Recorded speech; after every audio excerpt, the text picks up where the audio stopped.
درود بینندگان عزتمند. با تمنای سعادتمندی یکایک شما برنامه نوبتی آینه نگاه را از استودیوی تلویزیون دوشنبه تقدیم می‌گردانیم.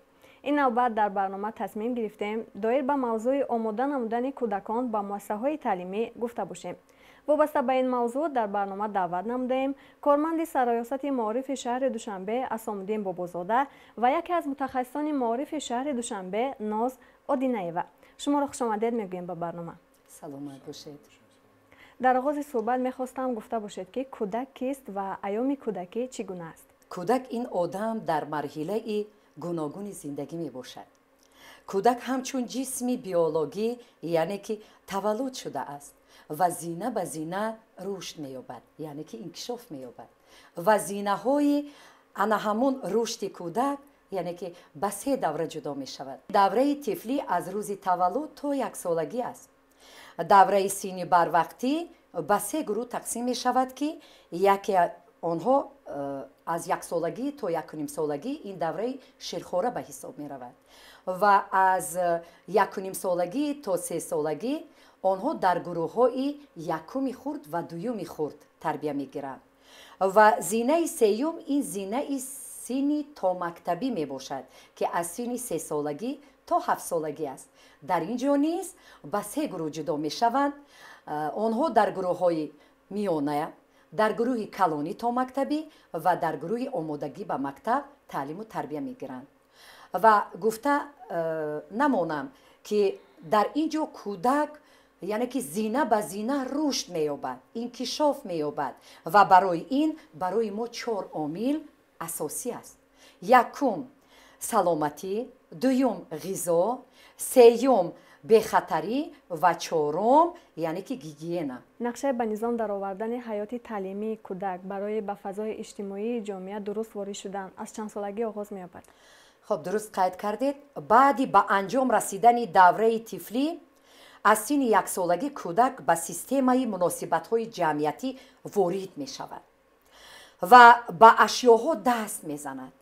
او یعنی که شقشقه رو که به دست او می دهیم، شقشقه رو به دست می گیرد، او یعنی که چیکار می کند؟ حرکت می کند، آواز می برارد شقشقه. او یعنی که علاقه حس می کند که این شقشقه هست، در داخل او چیزی هست که آن صدا می برارد و آن رو می زند، می کوبد، می شکند و فکر می کند و او احساس می کند، می بیند. حس کنجکاوی در او پیدا می شود. وقتی که شکست می بیند که در داخل او چی باشد و حتما یعنی که اینا بینید در او علاقه چی پیدا شد؟ حس کنجکاوی پیدا شد. حس کنجکاوی که در کودک پیدا شد وای علاقه من است. او کلمه من رو می داند. این من هستم، این از آن من است، این از آن دیگر کس نیست، از آن من است و او این چیز را احتیاط می کند. اگر رفیق خوب و دوست داشته خود داشته باشد، چیزی دوست داشتهش را با رفیقش چیکار می کند؟ می دهد، تقسیم می کند و در همین جا وقتی که او من می گوید او علاقه می داند که من می توانم، من می پرسم، من می سازم، من می برم، من می کشم، من می گویم و یک چیز دیگر رو در اینجا علاوه می کنیم که حسی در اینجا این گونه سین و سال یعنی که 3 ساله آنها چگویک ها هستند. کودک علاقه در اینجا حسی چگویکی پیدا می شود در او. این چی است؟ این برای چی است؟ این از کجا است؟ این را این خیل کنم چی کار می شود؟ این برای چی داخلش این است؟ برای چی در اینجا این نیست و این است؟ اگر اینجا من روم این خیل می شود؟ اینجا نروم چی می شود؟ برای چی انا این خیل می کنید؟ یعنی که در اینجا حسی چگویکی یعنی که آنها با کلمه روسی پچیموچکی هستند، چگویک ها می شوند. مادر اگر در حقیقت در اینجا عالمان اثبات کردن اگر عائله سالم باشد، مادر اگر علمناک باشد، معلومات عالی داشته باشد، این گونه مادران با کودکان یعنی که کارهای فهماندهی زیاد و زیاد میگردانند.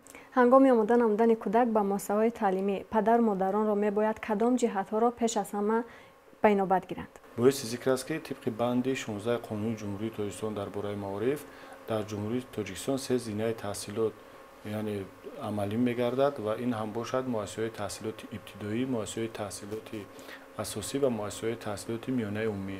Ва тибқи банди 4 ҳамин моддаи қонуни ҷумҳурии тоҷикистон дар бораи маориф кӯдаконе ки ба синфи як қабул карда мешаванд, яъне то охири сол бояд 7 сола бошанд. Ва имрӯзо мо мушоҳида мекунем ки аксари он бисёриҳо аз падару модарон мехоҳанд ки дар 6 солагӣ ё ин ки 5 солагӣ ки мухолифи қонунгузорӣ аст, кӯдакони худашонро барои қабул ба зинаи якуми таҳсилот ба синфи як, яъне ба роҳбарони муассисаҳои таълимӣ, ба кормандони соҳаи маорифи шаҳри Душанбе муроҷиат менамоянд.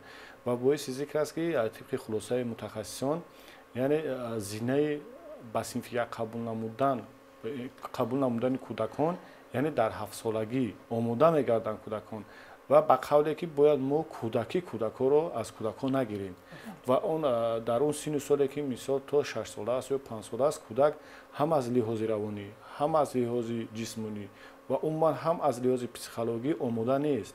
Яъне кӯдак дар ин сину сол бояд бештар хоб кунад, бештар истироҳат дошта бошад, бештар бозӣ намояд, бештар барои яъне рушди равонию рушди ҷисмонии кӯдак мо бояд шароиту имкониятҳоро фароҳам оварем.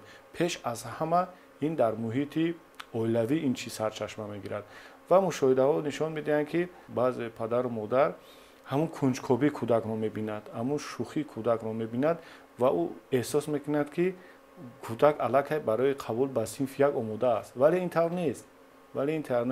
яъне мехоҳанд ки ҳар чӣ зудтар аз кӯдаки худ ба қавле халос шуда ӯро ба муассисаи таълимӣ баранд. ва боиси зикр аст ки вақте ки дар сину соли муайян шуда вақте ба муассисаи таълимӣ кӯдак меравад, як рӯз, ду рӯз, се рӯз шавқовар аст барои кӯдак. вай меравад муҳити навро мебинад, яъне аз ҷониби падару модар ваъдаҳои гуногун, мисол шинини ягон чикати кӯдакро ҳавасманд менамоянд ки то ба муассисаи таълимӣ равад. вале баъди як ҳафта, баъди 10 рӯз, баъди як моҳе ки кӯдак аллакай он қуввае ки дорад ӯро камтар заиф мегардад ва кӯдак аллакай хоболуд мешавад дар дарсҳо. ӯ метавонад ки дигар ҳамчун яъне ба шахсияти минбаъдаи ҷисмонии кӯдак зарба занад ва ба шахсияти ҷисмонию, ба шахсияти равонию. баъд дар ин сину соли хурдсолӣ, яъне сину соле ки тибқи талабот нест, вақте ки ба синфи як меравад кӯдак метавонад ки барномаҳои таълимиро аз худ накунад, яъне мондагӣ зиёд эҳсос мешавад, хоболудӣ зиёд эҳсос мешавад. шавқу ҳаваси кӯдак ба хондан, ба навиштан, ба дарс рафтан аллакай мушкилтар мегардад. агар кӯдак то муассисаи таълимӣ рафтан то соатҳои 7:30 ё 8 ё ки 9 субҳ хоб мекард, истироҳат мекард, вақте ки ба синфи як қабул карда мешавад, аллакай кӯдак бояд соати 7:30 дар муассисаи таълимӣ бошад, яъне барвақт хестанро бояд омӯзад. вале дар ин сину соли хурдие ки баъзеҳо мехоҳанд ки фарзандонашон ба муассисаи таълимӣ баранд, аз ҳама лиҳоз омода нест кӯдак. барои ҳамин аз фурсати муносиб истифода бурда аз падару модарон хоҳиш менамоем ки дар ҳамун сини соли муайяншудае ки қонунгузорӣ пешбинӣ шудааст, ин аз рӯи таҳлилҳои ҳам аз психолог, ҳам аз ҳисоби мутахассисон, яъне сини соли 7 солагӣ муайян гардидааст. ба ҳамин хотир дар сини соли муайян ба муассисаи таълимӣ рафтан ҳам барои ояндаи кӯдак хубу беҳтар аст.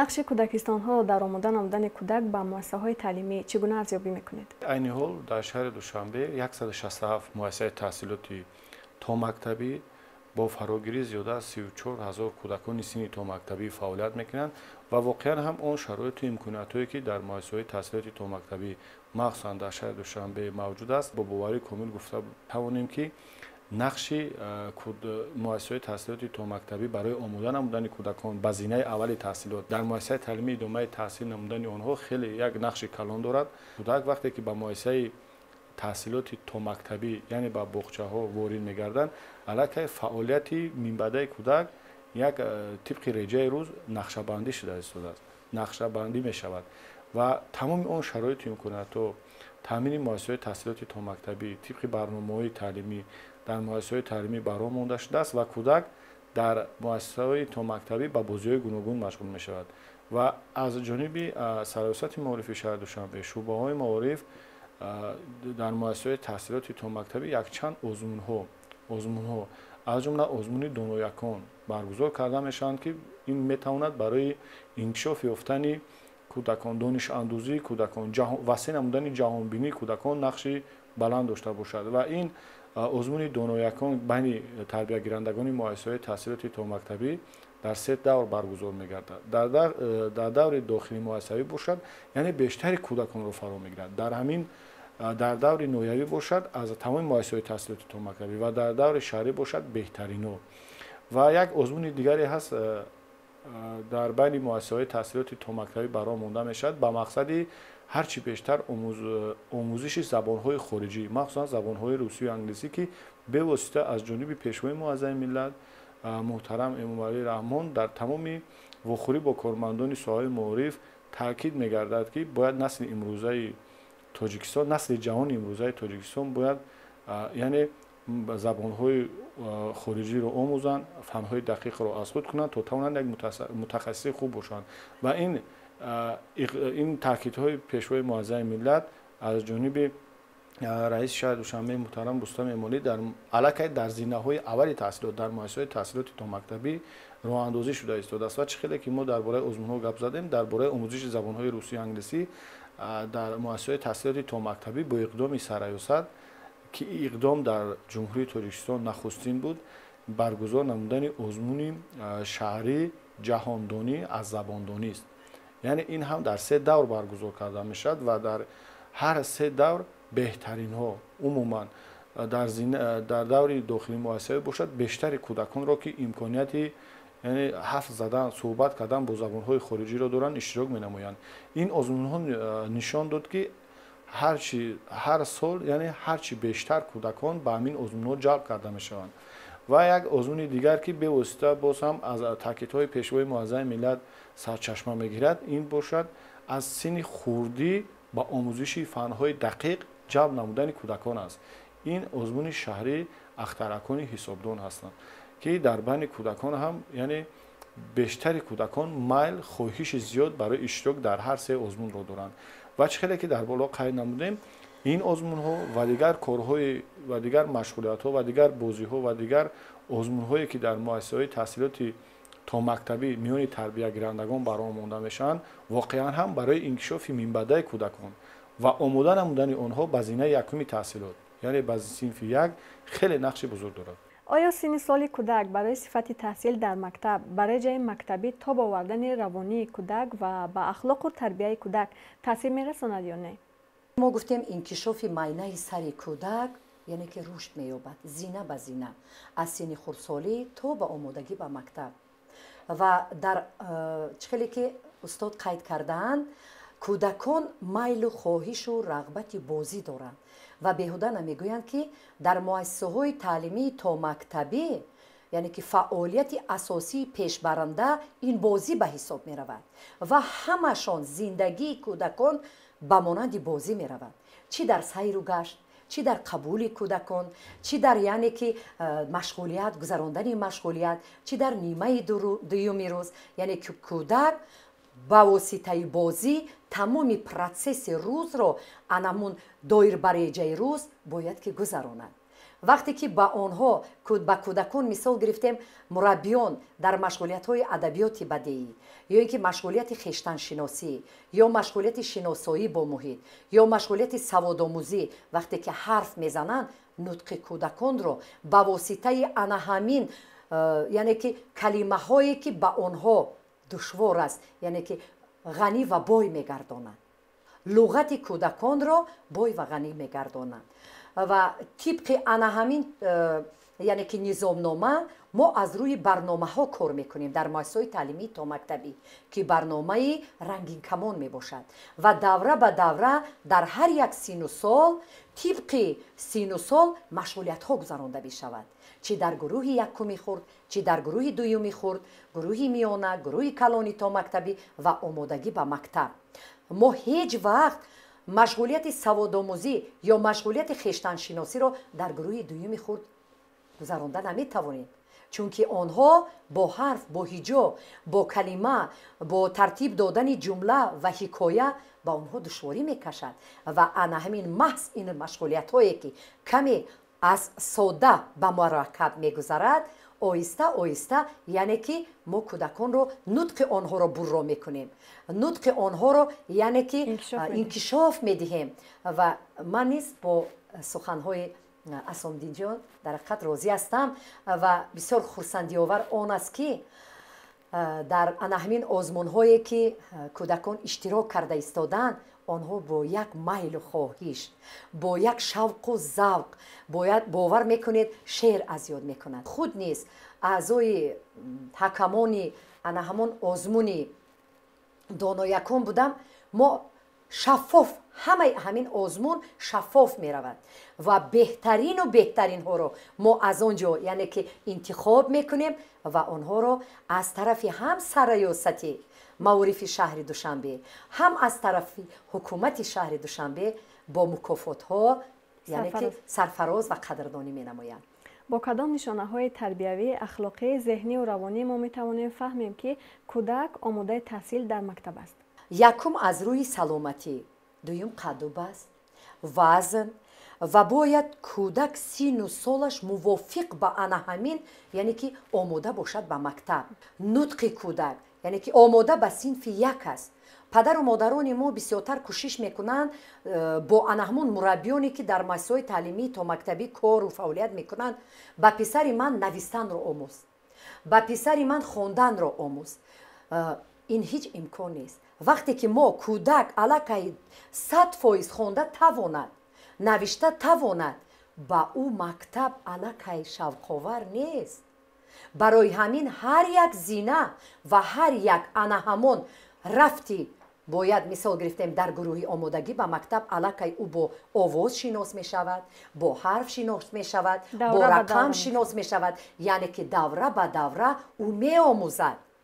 вақте ки мо ба кӯдак савол медиҳем дар машғулияти саводомӯзӣ, бачаҳои азиз, мо фарқи байни овоз ва ҳарф дар чист аллакай кӯдак медонад. овозро мо мешунавем, овозро мо талаффуз мекунем, овозро мо мехонем. аллакай кӯдак шавқу ҳавати зиёд мекунад. вақте ки мо талаффуз мекунем, ин чӣ гуна овоз аст? мегӯянд ин яъне ки овози а аст, яъне ки ҳарфи а, овози а, яъне ки овози а чӣ гуна талаффуз мешавад? овози а озодона талаффуз мешавад, ба монеъҳо дучор намешавад. ва ана ҳамин хел дар ҳар як машғулият мураббӣ бояд ба кӯдаконро омода намояд ба синфи як, танҳо бо онҳо кор кунад, на ин ки навистану хондан, яъне ки элементар, корҳои элементариро ба кӯдак омӯзонад. нақл кардани афсона, хондан ва ифоданок яъне ки хондани шеър, фарқи байни қувваҳои бадию некӣ, донистани яъне ки қаҳрамонҳои асосӣ, яъне ки қаҳрамонҳои неку бад. дар ин ҷо кӯдаконро яъне ки мо ба кӯдакон тарбия мекунем то ин ки онҳо донанд ки табиати зинда аз ғайри зинда бо чӣ фарқ мекунад. меҳру муҳаббати ана ҳамон табиати зиндаю ғайри зиндаро ба кӯдакон яъне ки мо чӣ кор мекунем? тарбия мекунем ва парвариш мекунем то ин ки дар ягон ҷо мисол дар ҷоҳои ҷамъиятӣ бинанд ки коғазпора аст, коғазпораҳоро ҳатман бояд ғун дорану дар партовҳо яъне ки андозанд. ва баъд аз он калонсолон вақте ки ду калонсол дар як ҷо суҳбат мекунад, дар байни онҳо надаромадан, бо овози баланд садо набаровардан, ҳурмат кардани калонсолон, ҳурмат намудани ҳамсолон ва дар ин ҷо боз яъне ки фикри ҳамсоли худро гӯш карда тавонистан ва баён намудани фикри худ. вақте ки мураббӣ аз онҳо мепурсад, кани ба фикри ту чӣ аст? кани ту чӣ фикр мекунӣ? ту чӣ гуна фикр мекунӣ? водор мекунад кӯдакро ба фикр кардан. кӯдак яъне ки фикри худро баён мекунад. агар дар баробари ана ҳамон фикри худро баён намудан дар ҳамон кӯдак камбудӣ бошад, як хатогӣ, мураббӣ бояд ҳатман ба кӯдак бо меҳру муҳаббат бо суханони зебо ҷонакам ширинакам камакак тоқат кун ин хел не ана ин хел аст ва бояд ҳатман ин кӯдак бояд гӯяд ки дар ҳақиқат мо бояд ки обҳоро ифлос накунем мо сарфаю сариштакорӣ кунем дар ҷойҳои ҷамъиятӣ худро яъне ки бо интизоми хуб мо худро нишон диҳем то ин ки аз мо калонсолон чӣ кор кунанд яъне ки хурсанд шаванд ва баъд аз он яъне ки меъёрҳои ахлоқӣ ва муоширатро дуруст ба онҳо бояд ки оварда расонем ва тарбия намоем. падару модарро чӣ бояд кард то фарзандонашон аз рӯзҳои аввали таҳсил дилгарми хондану навиштан шаванд? боиси зирк аст ки тибқи таҷрибаҳои яъне ҷаҳони муосир аз ҳама яъне роҳи муҳим ин пеш аз ҳама ҳавасманд намудани кӯдакон мебошад. вақте ки кӯдак бояд дилгармӣ вақте кӯдак бояд дилхушӣ ба муассисаи таълимӣ ворид мегардад аллакай ӯ яъне хоҳиши хондан хоҳиши даст рафтан хоҳиши вазифаи хонагиро аз худ кардан ва яке аз ҳамун равандҳои дарсҳоам дар муассисаҳои таълимӣ ин ҳавасмандсозӣ аст ва вақте ки хонанда пеш аз ҳама барои хонанда муҳим муҳити солими оила аст. вақте ки муҳити оила солим бошад вақте ки падару модар таваҷҷӯҳ мекунад вақте ки бародарон аз кӯдак калонсолон вақте ки барои илмомӯзии кӯдак барои донишомӯзии кӯдак таваҷҷӯҳ мекунанд ин аллакай ба кӯдак шавқу ҳавас зиёд мегардад ва имрӯзҳо якчанд омилҳо якчанд яъне сабабҳо якчанд тарзу усулҳое ҳаст ки бояд кӯдак ба хонанда аз ҷониби падару модар яъне бароҳ монда шавад. вақте ки писар саҳар хонанда вақте субҳ аз хоб мехизад аллакай бояд аз ҷониби модар яъне ки пеш аз ҳама барои яъне ҳавасманд намудани кӯдак пеш аз ҳама бояд хӯроки солим саҳар истифода барад. вақте ки тановул мекунад хӯрок шиками вай аллакай вақте ки хӯрок тановул мекунад ва аллакай қувваву нерӯ пайдо мекунад то ба муассисаи таълимӣ равад ва дар вақти дарс яъне бештар барномаҳои таълимиро аз худ кунад. вақте ки аз муассисаи таълимӣ ба хона меояд бояд яъне падару модар аксари тарбияи кӯдакон бештар ба зиммаи модарон аст.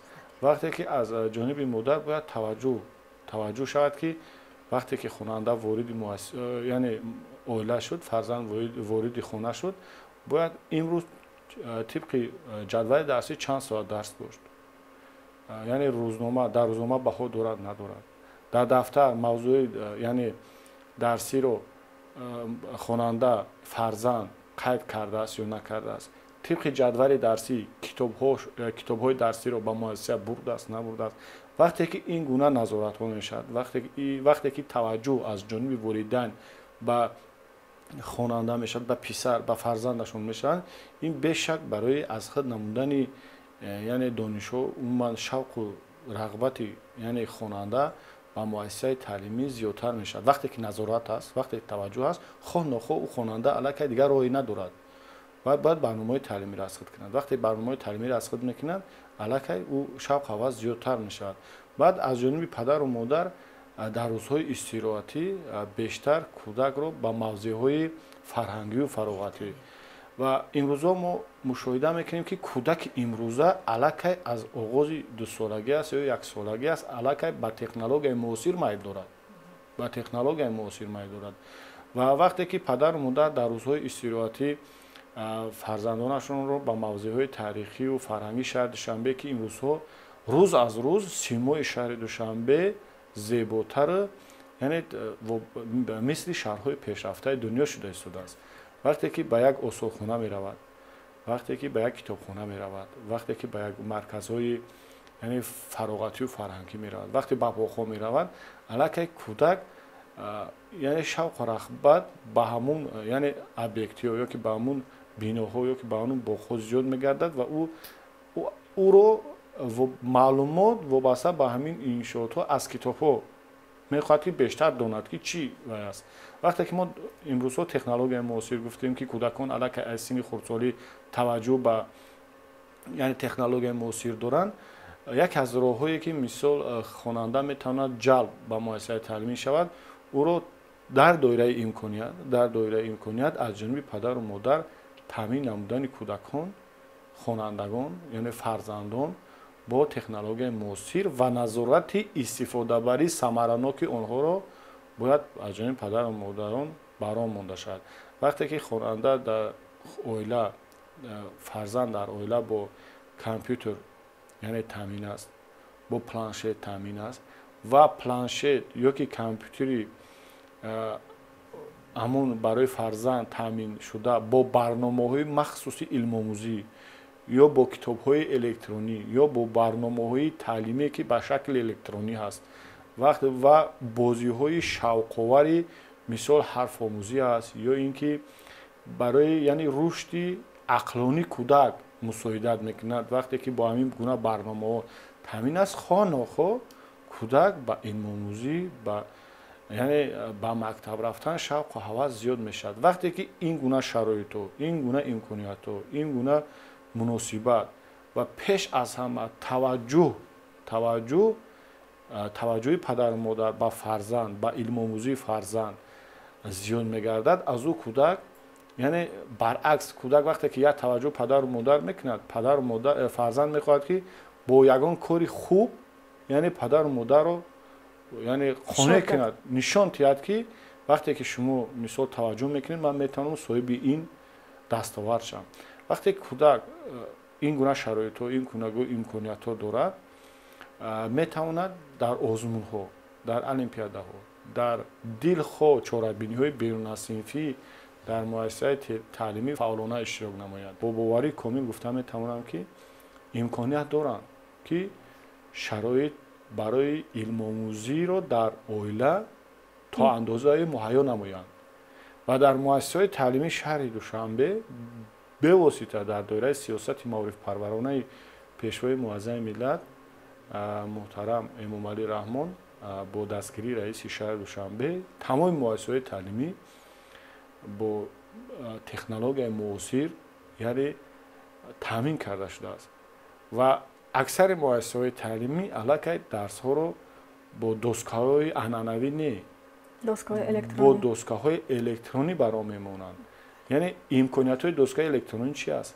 وقتی که یک وابسته به یک موضوع مثال فن ادبیات است، مثال اگر فن ادبیات تاجیک باشد با یک نوار فیلمی مثال قسمت شاعر درباره حیات و فعالیت ابا عبدالله رودکی، یا که اگر فن تاریخ خلق تاجیک باشد یکی از همون لحظه های قهرمانی مثال قهرمانان خلق تاجیک واسه است، تیمور ملیک است یا سپیتامین است، یک نواری ویدیویی یا که وابسته به اولین امپریای یعنی جهانی مثل هخامنشی ها یعنی امپریای جهانی تاجیکان، یک نواری ویدیویی در صنف 5 اگر در یک قسمتی دست شود و کودک علاقه چیزی که میبیند و دیگه چی است. وقتی که از خطاب میخوند یا اینکه با او سالهای قبلی چند سال پیش به خوانندگان مثال یعنی نویسن کانسپکت یا که دیگر و امروزو همین شرایط و امکانیت ها رو کودک علاقه به یگان جا رفتن در داخل صنف خانه رو برو همین امکانیت های تکنولوژی موثر را به چشم خود میبیند و علاقه شوق‌آور میشود و یک از جانب سرویسات معارف شهر دوشنبه برای یعنی علم آموزی خوانندگان نسل نورس برنامه تعلیم راه اندازی کرده شده است که اینا اساساً برای آموزش عمیق فن‌های دقیق یک پیشروی خیلی خوب است و خیلی که گفتیم بیشتر با واسطه دستگاه‌های الکترونی برنامه تعلیم وابسته به آموزش فن‌های دقیق یعنی اینا از اصول‌های استفاده می‌برند طبق همین برنامه که از جانب متخصصان مؤسسه دولتی مرکز تحلیل اطلاعاتی نزد سرویسات معارف شهر دوشنبه آماده شده است برای بیشتر جلب نمودن کودکان یعنی شرایط مهیا میکنند و باعث ذکر است که برای تعلیم و تربیت نسل نورس عموما خوانندگان سه عامل یعنی پیش از همه اویله، مؤسسه تعلیمی، جامعه و همکاری хуб доимӣ ҳамин се ниҳод метавонад ки мо аз ин насл дар доираи имконияту шароите ки беҳтарин шароиту имкониятҳое ки дар шаҳри душанбе умуман дар ҷумҳурии тоҷикистон муҳайё шуда истодааст, мо тавонем як наслеро омода намоем ки ифтихори ҳам миллати тоҷик ва ифтихори тамоми тоҷику тоҷикистониён бошад. зеро ҷаҳонишавӣ умуман тағйиротҳои бузурги геополитикӣ дар сатҳи минтақа ва чи ҷаҳон ва паҳн шудани зуҳуроти номатлуб дар байни насли наврас умуман дар байни ҷавонон метавонанд ки бо дониш, бо фаҳмиш, бо имкониятҳои мавҷуда аз ин омилҳо мо насли навраси худро насли созанда ба воя расонем. аз рӯзҳои аввали хониш падар модар ба кадом масъалаҳои равонии кӯдак бояд диққати ҷиддӣ диҳанд? вақте ки кӯдакро ба мактаб равон мекунанд, бояд робитаи зич дошта бошанд. чӣ кӯдакистон ва чӣ, яъне ки дар якҷоягӣ онҳо бояд робитаи зич дошта бошанд. вақте ки мураббӣ дар маҷлисҳо падару модаронро даъват мекунад ва дар он ҷо метавонад пешниҳод кунад ки падару модарони азиз, дар вақти холигӣ метавонед ки дар машғулиятҳо омада, яъне ки иштирок намуда аз бурду бохти фарзанди худ, яъне ки огоҳ шавед. бубинед ки то чӣ андоза кӯдаки шумо, яъне ки нутқаш буро аст ё ки фаҳмиши хуб дорад, зирак аст, чаққон аст, инро метавонад ки яъне ки бо падару модар яъне ки дар тамос бошад. вақте ки агар ҳамкорӣ дутарафа бошад, мо яъне ки ҳосили хуб, самараи хубро ба даст мегирем. вақте ки мо гуфтем давраҳои буҳроние мебошад ки ана ҳамин сину соли мутобиқшавии кӯдакон, ба ҳамаи протсессҳои маърифатӣ мо бояд диққати ҷиддӣ диҳем. чӣ дар эҳсос, чӣ дар идрок, чӣ дар диққат, хотира, тафаккур ва тахайюлот. яъне ки агар ба ҳамаи ана ҳамин мо диққати ҷиддӣ диҳем, яъне ки кӯдакро дар зинаҳои хуб онҳоро тарбия дода ба мактаб бениҳоят хуб омода менамоем. падару модар ҳаррӯза он коре ки яъне ки мураббӣ дар муассисаи таълимӣ томактабӣ мекунад, бо онҳо расм мекашад. ба онҳо китобчаҳои шеърӣ, китобчаҳои афсонавӣ гирифта бо онҳо афсона мехонад ва ба онҳо шеър аз ёд мекунад бо якдигар. яъне ки ба кӯдак вақте ки дар бар ӯро мегираду ба оғӯши гарм мегираду гармии падару модар, кӯдак ин гармиро ҳис мекунад, дар бағалаш, яъне ки кӯдаки хурд бошад, ӯро дар бағал мегирад. кӯдаки бале бо навозиш, кӯдаки калон бошад аз гурӯҳи миёна то ба омодагӣ ба мактаб, дар бар гирифта ӯро оғӯш гирифта, китоби афсонаро дар дарс гирифта, варақ зада бо анамон қаҳрамонҳо кӯдакро шинос мекунад. ин бузаки ҷингилапо аст, ин гург аст. яъне ки дар ҳар як анаҳамон гуфтану талаффуз кардани ҳамон қаҳрамонҳо бинед ки вақте ки гуфт бузаки ҷингилапо, яъне ки нигоҳ кунед мимикаи рӯи падару модар дигар аст. вақте ки гуфт ки гурги бадҳайбат, аллакай нигоҳ кунед ҳам имою рӯ дигар мешавад ва ҳам овоз дигар мешавад ва бо оҳангу овоз вақте ки ба кӯдак анаҳмон афсонаро оварда расонад, кӯдак аллакай бинед ки дар ин ҷо нақшофариро низ яъне ки чӣ кор мекунад, мефаҳмад. мураббӣ низ ана дар муассисаҳои таълимӣ, яъне ки вақте ки ба кӯдакон дар бораи ягон афсона яъне маълумот медиҳад, афсонаро ба онҳо аввал мехонад, баъд аз он ба онҳо нақл мекунад ва дар ин ҷо дар байн ба кӯдакон каме озодӣ, лаҳзаи дамгирӣ мегузаронад. баъд аз гузарондани лаҳзаи дамгирӣ, яъне ки ба кӯдакон саволу ҷавоб мекунад ва дар байни кӯдаконеро ба назди худ як даъват мекунад ки то ин ки аввали афсона, байни афсона ва охири афсонаро онҳо низ нақл карда тавонанд. ва баъд аз он вақте ки машғулият ба охир расид, мо метавонем ба воситаи ана ҳамон мавзӯе ки мураббӣ интихоб кард, дар он ҷо тезгӯякҳо, чистонҳо, панду ҳикматҳо ва зарбулмасалҳоро истифода барем. вақте ки дар бораи сухан меравад афсонаи муш, мурғ, мурғобӣ, бинед ки дар ин ҷо меҳнатдӯстии мурғро дар ин ҷо мураббӣ ба кӯдакон нишон медиҳад ки ӯ меҳнаткаш буд, ӯ меҳнатро дӯст медошт, рафиқонаш коргурез буданд ва дар охир метавонад бо ана ҳамон зарбулмасалҳое ки меҳнат кунӣ роҳат мебинӣ, аз одами бекор ҳама безор, бемеҳнат моҳиро аз дарьё гирифта намешавад. кӯдакро мо бояд омода созем. вақте ки ба кӯдакон зарбулмасалҳоро аз ёд бо кӯдакон мекунад, кӯдак зарбулмасалро аз ёд мекунад, лекин мафҳуми ана ҳамон зарбулмасалро бояд мураббӣ фаҳмонда дода тавонад ки вақте ки меҳнат кардӣ роҳатро чӣ гуна мебинӣ. бинед ҷои худро шумо чӣ кор кардед? тозаи озода кардед. анакнун роҳаташро мебинед, то ин ки бинед ки дар ҷои тозагӣ нишастаед. вақте ки мисол гирифтем ба гулҳо об мерезед, ба гулҳо ки вақте ки об рехтем ӯ нашъунамо мекунад. гулҳо чӣ кор мекунанд? яъне ки онҳо нашъунамои зебо мекунанд. мо чӣ кор мекунем? ба дидани онҳо ҳаловат мебарем. ба падару модар бояд доимо дар тамос бошем ки бо кӯдакон, яъне ки дуруст қапидани ана ҳамон қалам, дуруст қапидани ана ҳамон ручка, яъне ки ба хати рост нуқтаҳоро гузоштан, расмро кашидан. дарахт аз куҷо нашъунамо мекунад? реша, поя, баъд аз он навда, баъд аз он гуфтем ана ҳамон баргу гулу меваю, яъне ки аз ана ҳамон замин ба куҷо ба қад мекашад? ба боло, аз поён ба боло, на ин ки аз боло ба поён. яъне ки кӯдак аллакай мефаҳмад ки дарахт нашъунамо мекунад, ӯ дар решаҳояш дар зери замин аст.